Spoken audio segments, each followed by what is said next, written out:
number of crashes in the state in 2025 were up from the previous year, that according to Maine DOT data.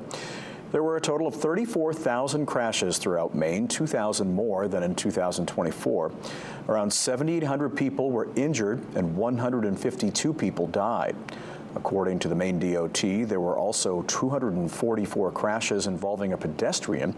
22 of those crashes resulted in death. In 2024, there was one fewer pedestrian-involved crash, 13 of which were fatal. 2025 did see a significantly fewer crashes involving a moose, with only 34 compared to 217 in 2024. Data shows no one died in those crashes.